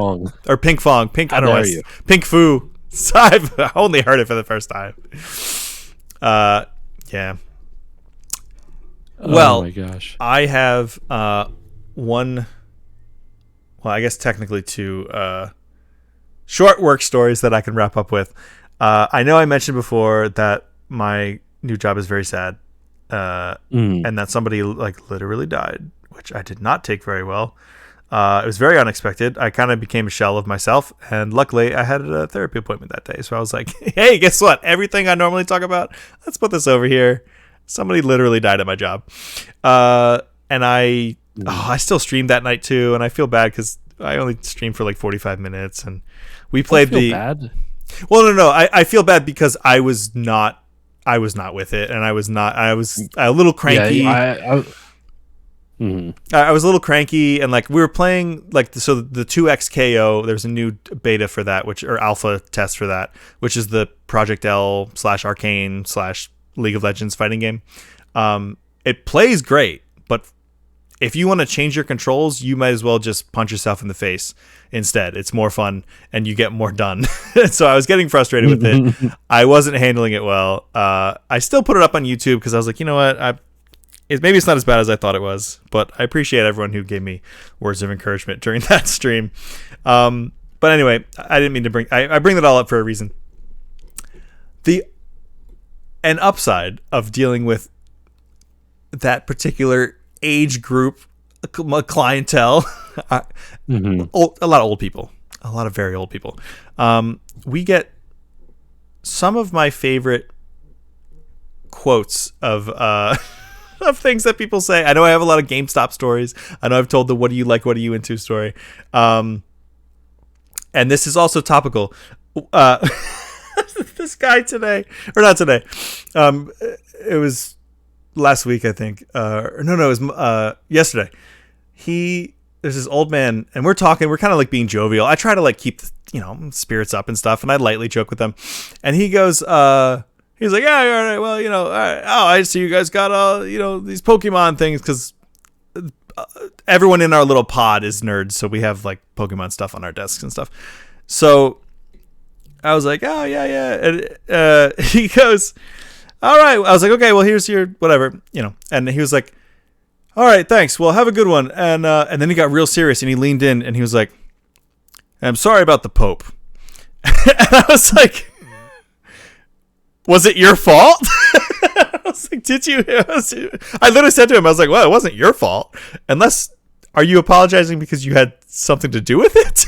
Like, what did you, if anyone had anything to do with it, it was JD fucking Vance. But I just thought that was hilarious. And then we had another little old lady say, or I had to call her because I set up like a CT scan for her or whatever. And I was like, hey, it's it's Andrew from XYZ hospital or cancer center. And she, before I could finish, she was like, no, I'm not interested. And I was like, no, you are. I promise you are. And she's like, oh, well, whatever it is, I don't want it. And I was like, no, it's your doctor's office. I basically had to say. And I was like, we got you scheduled for a CT scan. You need this to survive. And she was like, oh, I'm sorry, honey. People are calling me all day, all the time, trying to sell me stuff. And I was like, I'm not selling you anything. I don't want you to die. It's like, yet.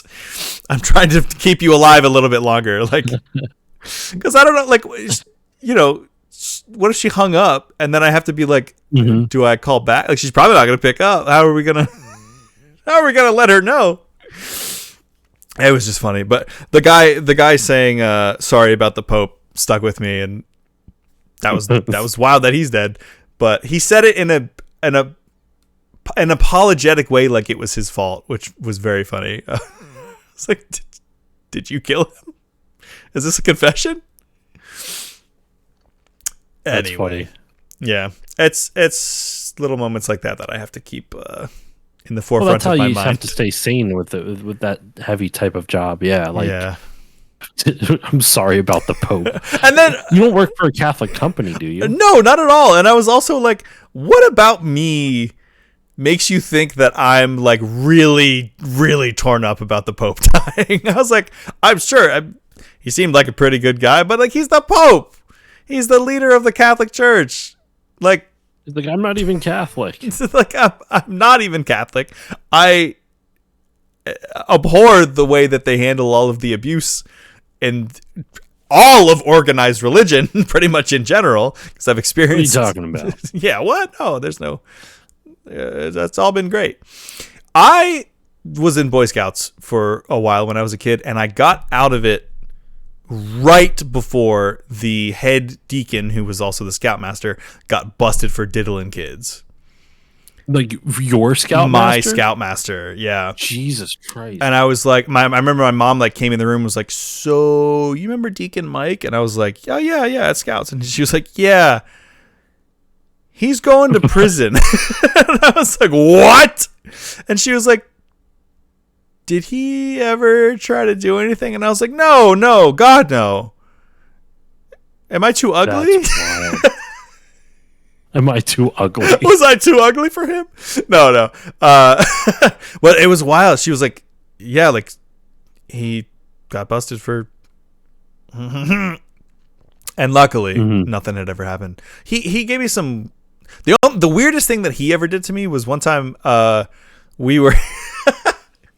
We had to get if we were camping, we had to like give the scoutmasters all of our medication, and I was and still am like pretty allergic to outside, and I had like a bunch of Benadryl, and he was like, I had to, because obviously they're not going to trust a bunch of kids with their own medicine, especially something like that, and so you have to like go to get your medicine from the scoutmasters in the morning or whenever you had to take it, and you go up. And they measure it out, and I like put my hand out like I was receiving communion from him, and he like went to go pour one Benadryl into my hand, and the whole thing like kind of popped off and just poured a bunch of Benadryl into my hand. And the first thing that he did, and I remember this so vividly, he just went overdose. And I was like, what the fuck? It was so weird.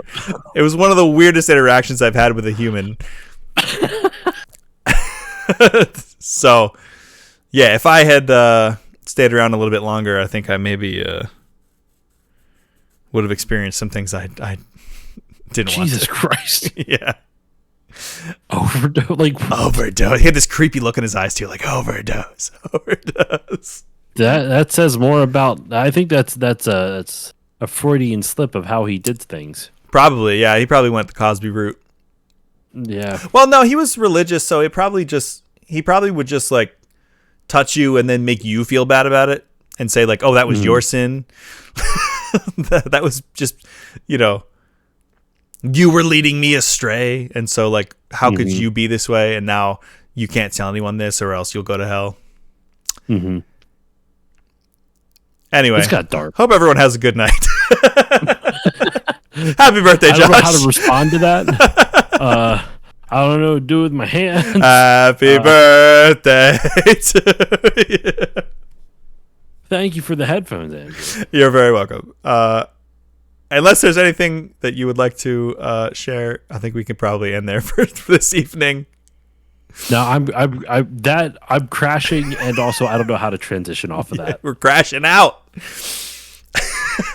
Overdose. Overdose. That's fucking terrifying. Yeah. That's terrible. Not as terrifying as what some of the other kids had to go through. Very true. Very true. Anyway, thank you again for hanging out. Thank you again, everyone in the chat, for hanging out. And this was a fun Talk Tuesday. Even though we got into some heavy stuff, I always have fun. And it's cool seeing what we've been up to for the past weeks. I feel bad that I wasn't as talkative the last little bit. You were fine. I've been fading for a little while, so like I feel like I'm just like slowly going into just like a freezing state where I'm just like, yeah, I'm listening, but I'm so tired. Like I don't have an emotion to react, which is not good streaming. I know. I feel that way too. I was feeling it a little bit earlier, and I was like, snap out of it. Let's talk about child abuse to get things moving.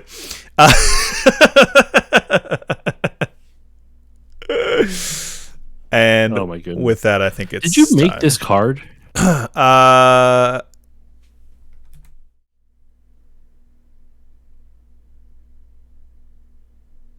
gee.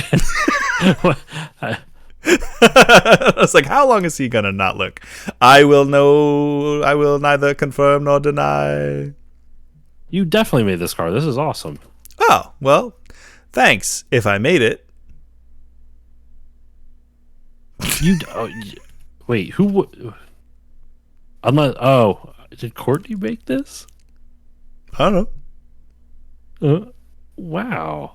That's like an extra. Now I realize that it has to be because that's not your handwriting. Well, she could have just written on the envelope. Whoever made it deserves a big fat kiss on the lips from you. Guess I'm driving tonight. All right. Thanks for telling everyone where I live.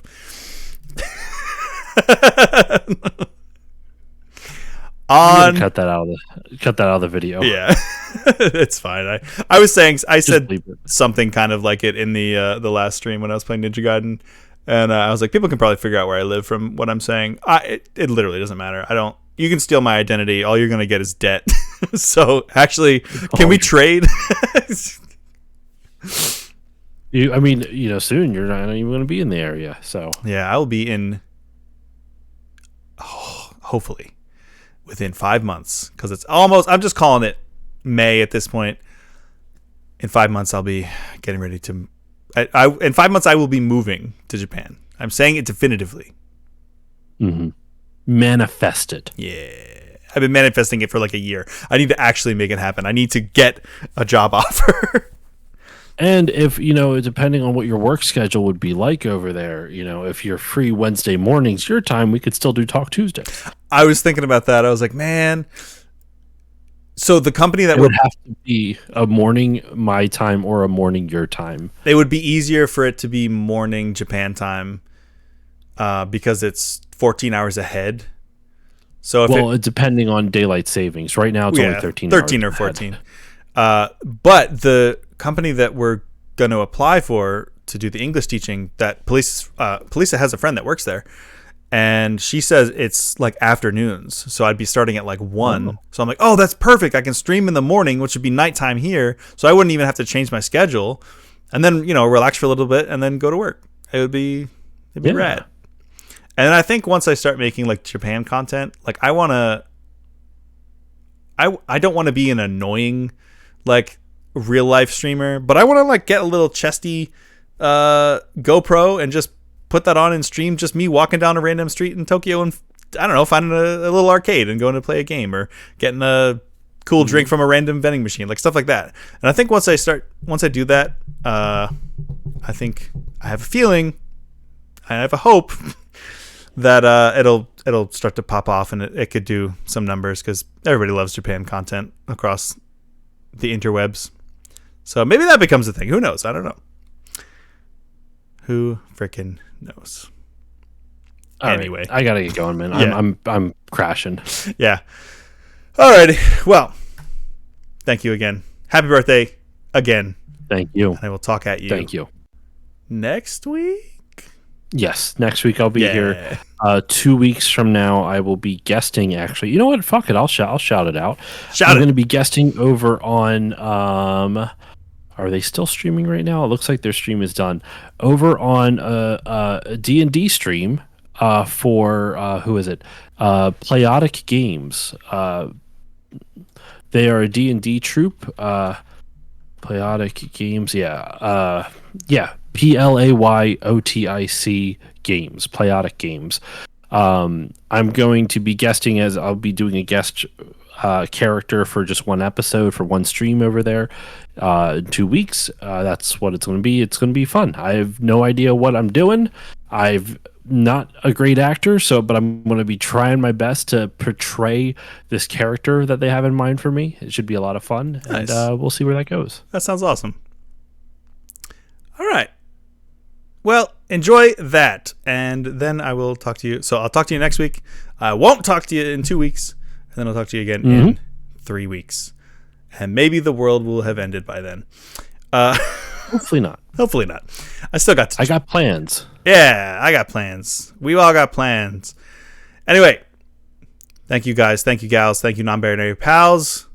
Take care of yourselves. Take care of each other. Go to therapy. Go to therapy. And watch Top Secret with Val Kilmer. Yes. All right. Good night. So long and farewell. Love you. Stay frosty. Love you too. See ya.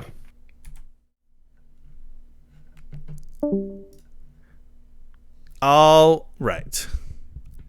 Wait, I did the wrong thing.